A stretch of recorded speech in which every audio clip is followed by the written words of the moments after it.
Washington और Moscow के बीच चल रहा तनाव सोमवार को और भी ज्यादा बढ़ गया जब रूस ने ऐलान किया कि वो अब अपने मध्यम और छोटी दूरी के परमाणु मिसाइलों की तैनाती पर लगी अपनी खुद की रोक यानी कि मोरेटोरियम को खत्म कर रहा।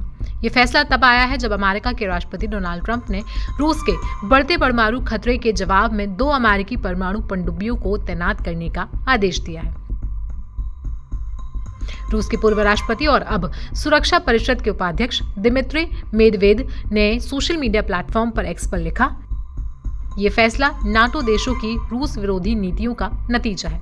उन्होंने आगे कहा, ये एक नई हकीकत है जिससे हमारे विरोधियों को अब निपटना होगा और ऐसे और भी कदम आगे उठाए जाएंगे।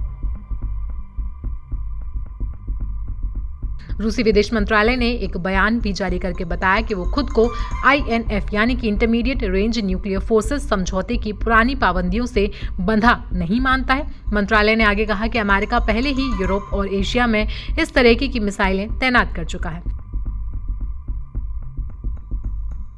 आपको बता दें कि पिछले हफ्ते राष्ट्रपति ट्रंप ने 2 परमाणु पनडुब्बियों को उचित क्षेत्रों में तैनात करने का आदेश दिया था। उन्होंने चेतावनी दी थी कि मेदवेदेव की हालिया टिप्पणियां गंभीर परिणाम ला सकती हैं। इस पर रूस की पहली प्रतिक्रिया में क्रेमलिन के प्रवक्ता दिमित्री पेस्कोव ने संयम बरतने की अपील की है। उन्होंने कहा कि हमें उम्मीद है कि कोई भी इस परमाणु विवाद में नहीं उलझेगा। अमेरिका की पनडुब्बियां पहले से ही तैनात हैं, लेकिन हमें नहीं लगता कि ये किसी बड़े टकराव की शुरुआत है। उन्होंने आगे कहा, परमाणु मुद्दे पर बेहद सतर्क रहने की जरूरत है। ये बेहद संवेदनशील मामला है और आम लोगों में इसे लेकर बहुत भावनात्मक प्रतिक्रियाएं हो सकती हैं।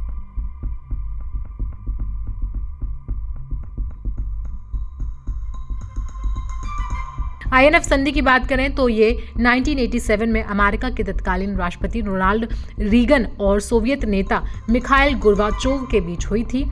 इस समझौते के तहत दोनों देशों ने 500 से 5500 किलोमीटर तक की दूरी तय करने वाली जमीन से लॉन्च होने वाली मिसाइलों को खत्म कर दिया था और कुल मिलाकर 2600 से ज्यादा मिसाइलें नष्ट की गई थी।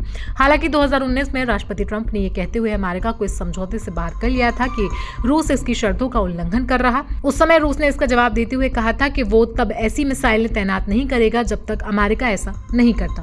फिलहाल अब रूस की वो स्वैच्छिक रोक-टोक भी खत्म हो चुकी है और एक तरह से दुनिया का परमाणु शतरंज बोर्ड भी अब खतरनाक हो गया है।